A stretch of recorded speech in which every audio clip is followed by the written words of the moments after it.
Greetings to those who watch below. Before we start today's video, I'd like to say a massive thank you and give a huge shout out to Aztec Priest, Jess Black Curtain, Wicked Witch, Steffi Ray, Lefty Kim, and of course Ghost City Shelton for being those who dwell below. An exclusive membership to the channel that will give you shout outs just like these at the start of every video. Now today's video is the first paranormal roundup of 2021. And to do things a little bit differently, I'd like to invite a fantastic narrator to the channel. DeadlyCure has got an amazing narration voice, I'm sure you'll agree when you hear him. I've left a link to his channel down in the description box below, so make sure you go and say hi, click that subscribe button and say Brim sent you. Also soon, I'll be featured on DeadlyCure's channel doing another paranormal video, so make sure to keep your eyes open and check that out. Now, on with the stories. Experiences Becoming Increasingly Creepier by Pickabiggerweapon. I've had rather strange experiences my entire life. I'm 17 now, and have never really been too scared by anything that has happened to me. I grew up in an older trailer park, so as young as 8, friends and I would go around with tape recorders, trying to explain the weird things that would happen to us. On one occasion, we even had heavy metal pliers thrown at us from across the room several times. Each time the pliers fell 2 inches from our feet and facing the same direction. Needless to say, the paranormal isn't a new thing for me. I've lived with my grandmother in the same apartment for about 3 years. It's an older apartment building and is for people over 62, so it's very common for people to pass away in the building. I can live here because my grandma has legal custody of me. I've had strange experiences here for my first few weeks, when one night I was on the couch and saw a human figure crouch run from one end of the room to the other and leave through the wall. The figure was all black and crossed right in front of me. I often see similar shadow figures standing near the dining room table at night when I get a snack. The really interesting thing about these night experiences is that my cat will usually follow me when he hears my door open, and every time we see something, he arches his back and hisses. This is the only time he ever hisses. These experiences have never really bothered me, since they seem to pay me no mind. But the first experience that really stuck out happened about 7 months ago. I was home alone with my cat in the middle of the afternoon, which is a very common occurrence, and why I think I have so many more experiences than my grandmother or my mum, who often stays for the weekend. I like to keep my lamp unplugged when it isn't on, and leave the switch on, so I just plug it in and unplug it again. I was in the kitchen that afternoon, when my doorknob unlatched, swung open, and slammed shut. When I went to investigate, I found that my lamp had been plugged in. No windows were open, and the door is rather difficult to open anyway, because the knob's messed up. When I told my grandmother about this, she was very sceptical, but couldn't find any reasonable explanation. Just a few weeks later, I woke up at about 3 AM to my closet door repeatedly sliding open and closed. It didn't stop after about 20 minutes, and I ended up sleeping in the living room, but it hasn't happened since. Things calmed down for a few months except for the occasional shadow figure, one time seen by my mum. Then, everything started ramping up in ways I've never dealt with. The first thing that really frightened me happened about 2 weeks ago. I was taking a shower, and when I turned the water off to get out the shower, the curtain opened all the way by itself. There was an indent about 4 feet off the floor, where there was an indent in the curtain, like a hand pulling it. There was no figure to be seen, but it was one of the first truly terrifying paranormal experiences I've ever had. I was home alone at the time, and refused to go back in the bathroom until my grandma came home 4 hours later.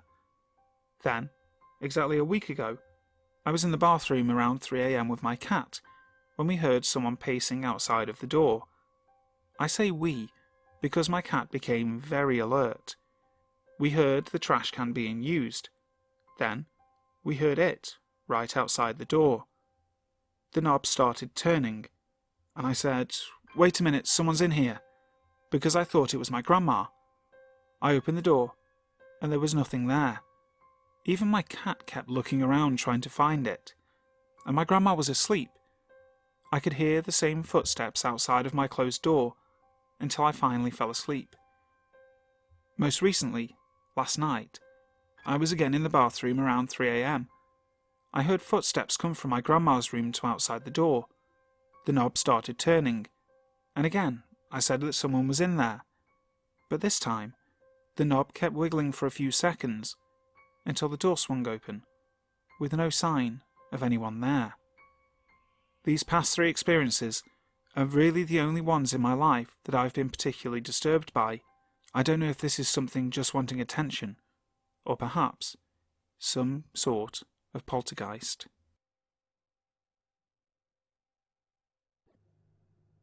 Since I can remember, I've dealt with the supernatural or paranormal in my life. I have, however, had a fascination with both. I remember my little sister telling me how she saw a witch behind the curtain, and she screamed for my mother to come into her room to check. At the time, she was 4 years old, and she described her as her face being impressed in the fine silk curtain when she screamed. She said the witch made a fearful expression and vanished. My mother's had paranormal dealings with UFOs and ghost shadow people, which I will mention later as it plays with my story. My story begins in a town fallen in darkness. I won't give the location, however. The town is in upstate New York. The location is in the middle of nowhere, with a population of about 500 or so people who live by working with the earth. In the 19th century, the town was booming and prosperous, with everyone from the likes of Vanderbilts and Oscar Wilde flocking there for peace and relaxation. What brought so many people to this town was the mineral springs and spas, which were sulfur and magnesium. Oh boy, it smells foul there. That was the popular attraction. Grand and elegant hotels sprung up around them, bringing more tourism and economy to the spa town. It was all too good to be true. It all had to end some way or another. Way before this town even came to be, before settlers came from the east, Native Americans deemed the area as a sacred place as they buried their loved ones there. 3 Native American burial grounds surround the area. In 1780, a great battle between the colonial soldiers and Native Americans ensued a mile outside of the town limits. The natives lost terribly and eventually gave the land to the settlers. This plays to my theory very well. The town prospered, and by the early 1900s fell hard and not so beautifully. Hotels and businesses closed. They still stand but rot away as time goes by. The spa lay in ruin. People left, and the tourism was down to none. It is what we call a ghost town, figuratively and also literally.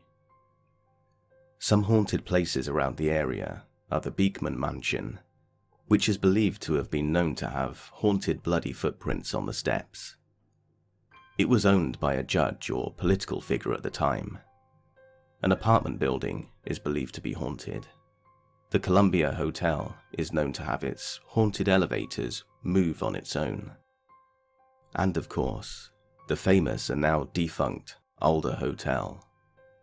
This was the history, and now to the main point of my story. The Adler is a grand 7-story hotel. It has a ballroom, a gym, a pool, suites, a dining hall, kitchen, and a spa in the basement floor. Ever seen or read The Shining? As creepy and foreboding as that hotel in the movie. Smaller, but it has the narrow, twisted hallways, the ballroom, the bar. Anyway, famous celebrities have been there. Even the mayor of NYC used to be a busboy there. It always interested me since living there for so many years. I finally got the courage to investigate, as I have already investigated numerous buildings in the area. The Adler was the only one not to be. It was the summer of 2008, and me and two friends decided to spice things up and explore the Adler. The first couple times we went in, nothing out of the ordinary happened.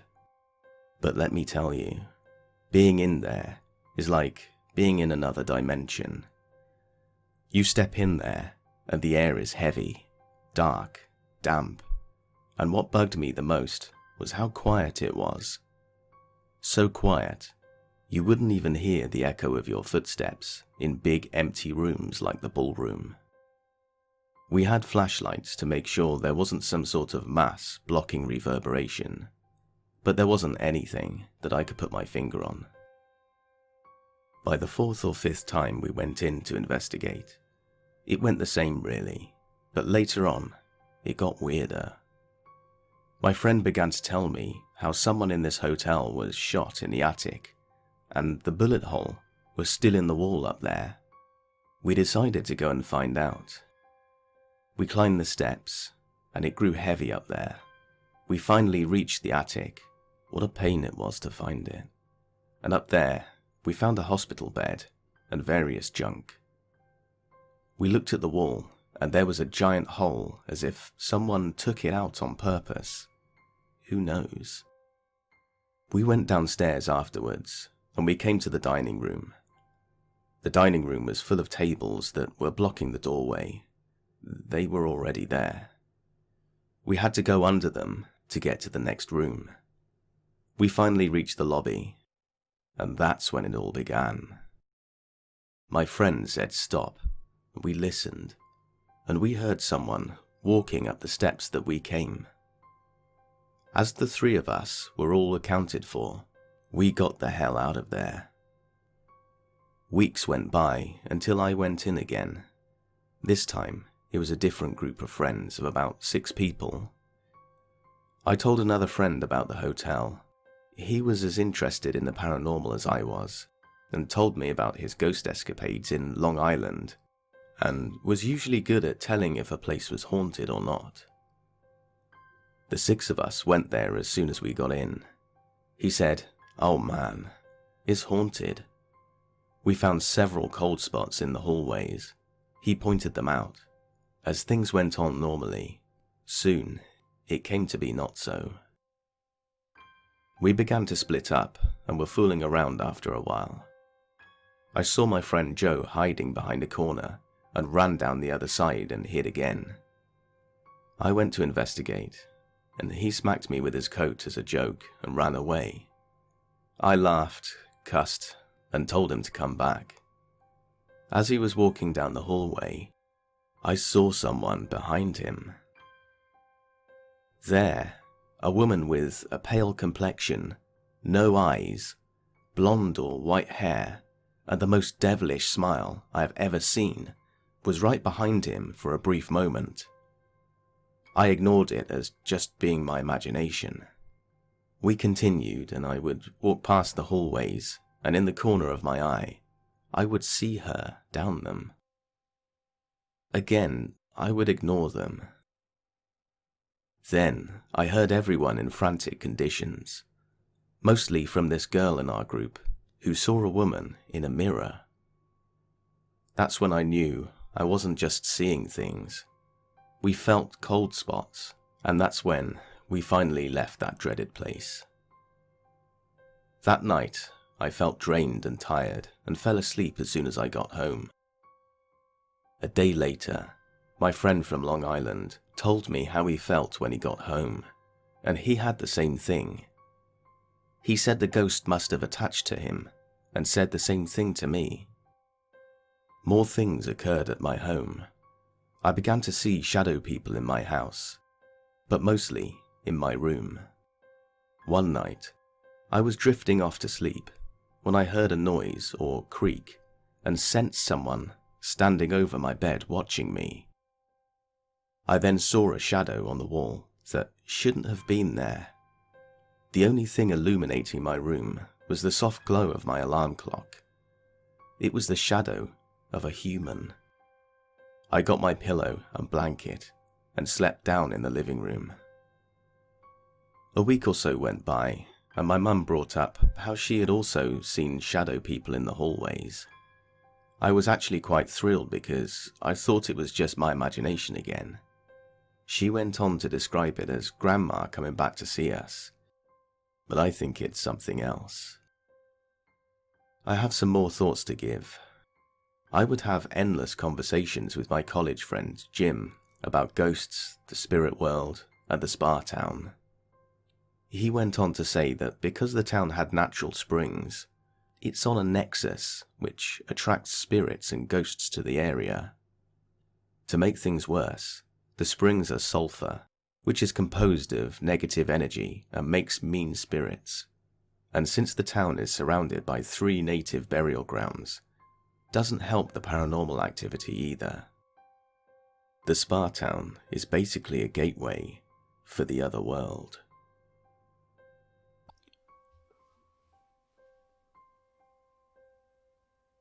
Night Knocker by LadyMonticello.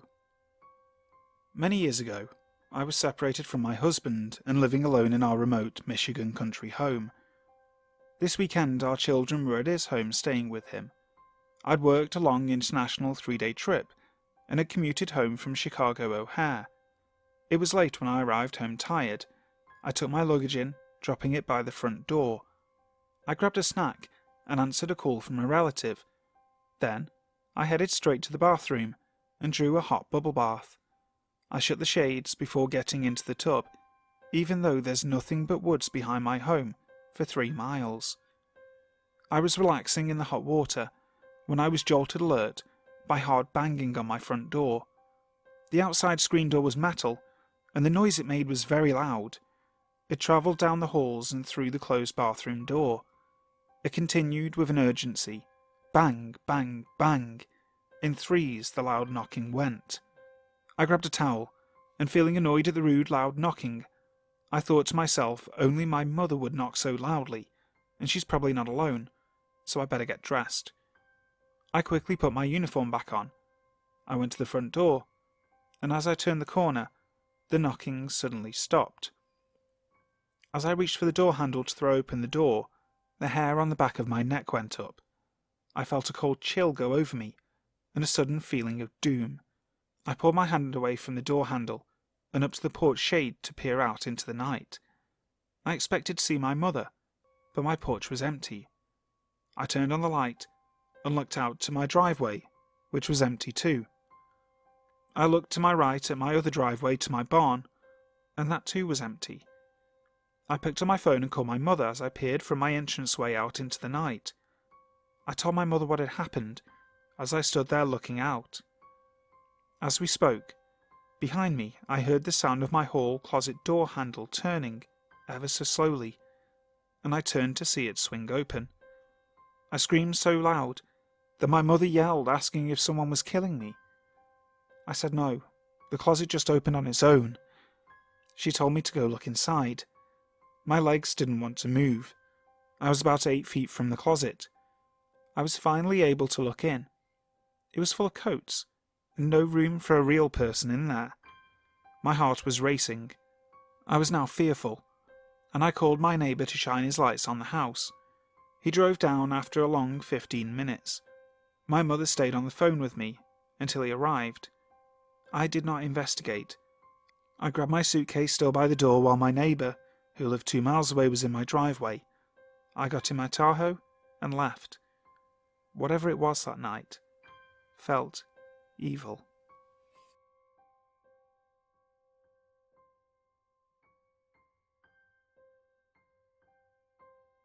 This is the tale as relayed to me by my father.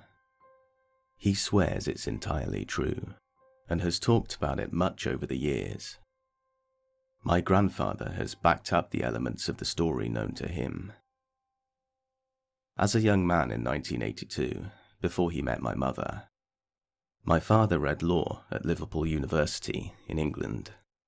Whilst there, he began a somewhat fiery and ultimately doomed relationship with a fellow student who hailed from London. At the end of Christmas term, in a last-ditch attempt to salvage their rapidly deteriorating relationship. They decided that rather than going their separate ways immediately, the young lady would instead drive them back to London so they could spend a few days with her parents before he headed back to his own family pile in Norfolk in time for Christmas Day. To cut a long story short, they didn't even get as far as London before it became clear that nothing was going to fix the unfixable, and that, with the distractions of the university behind them, they had even less in common than they had hoped.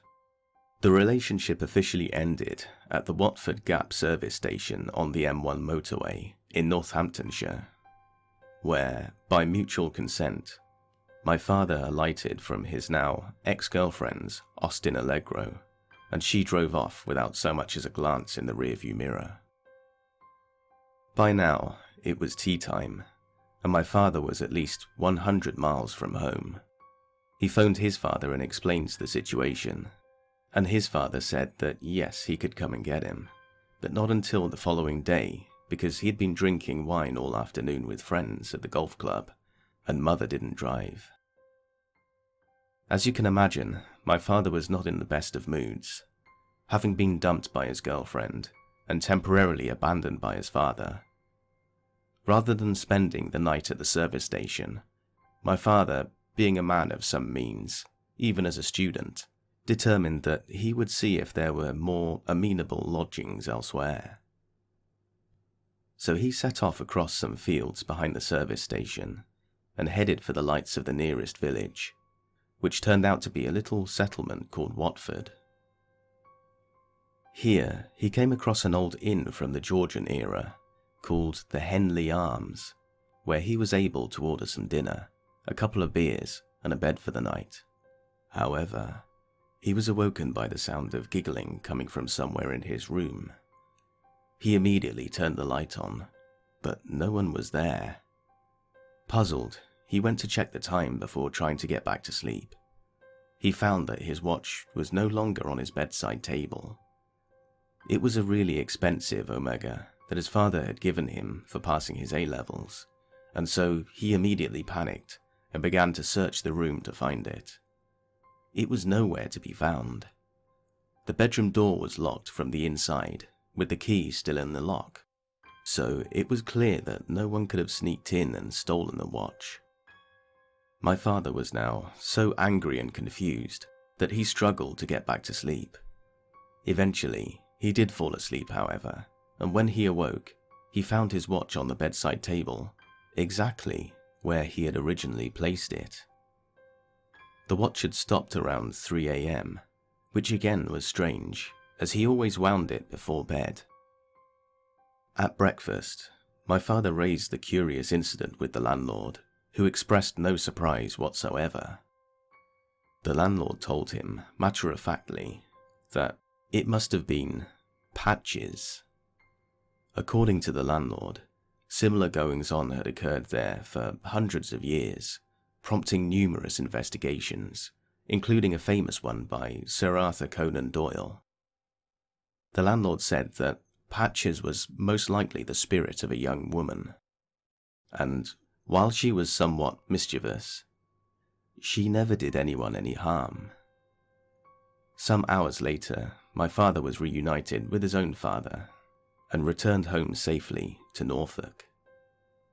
Later that same Christmas holiday, at a carol service, he met my mother. My father has never returned to the inn.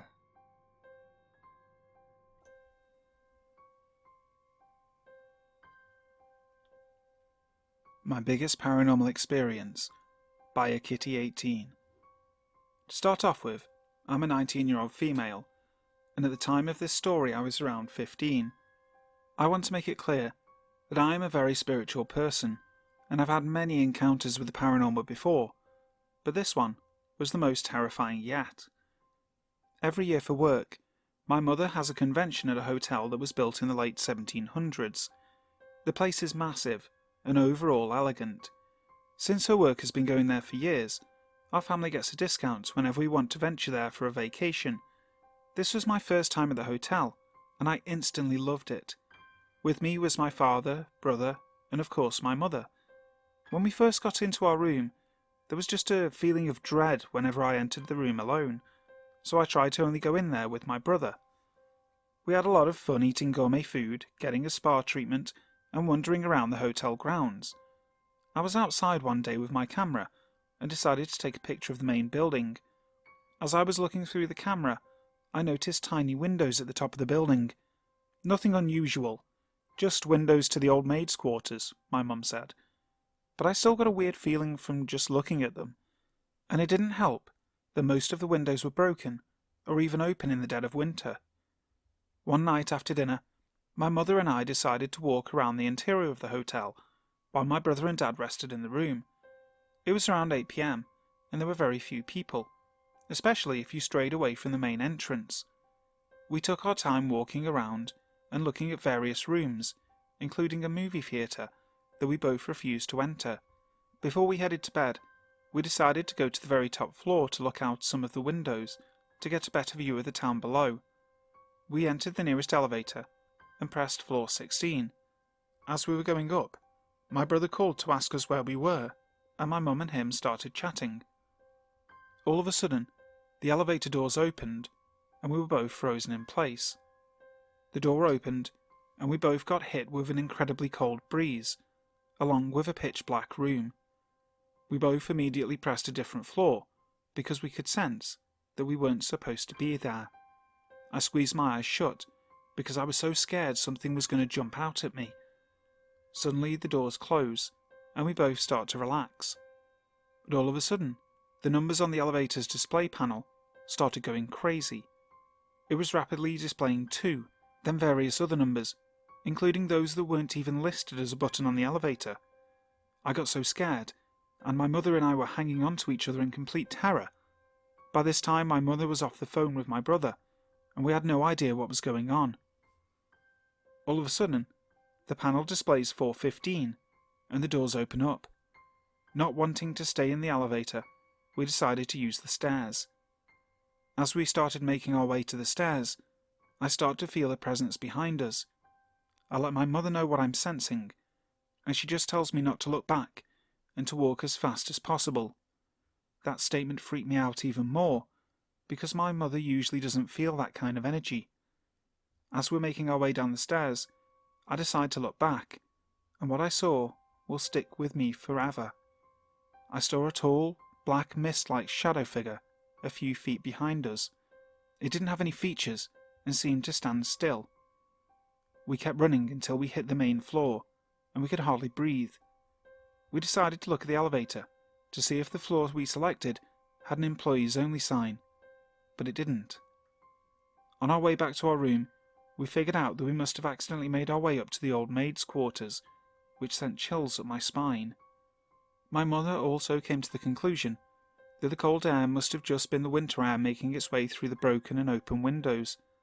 I agreed, but the cold air felt different from the crisp winter air from outside, but I could have just imagined that. When we got back to our room, my brother asked us what happened, and we told him the whole story. All of a sudden he looked at us with a weirded out look on his face, and he told us that while on the phone with my mum, when the elevator doors opened, he heard a bunch of whispers come through our end. This freaked me out so much that I opted to sleep in my mother's room for the rest of the trip. Nothing else happened during our vacation, and we left a few days later. Hi guys, thank you so much for listening to today's video. I really hope you enjoyed it. And also, as I said before, check out DeadlyCure's channel. He's got some fantastic stories on there that I'm sure will terrify you all. So, until next time, sleep tight.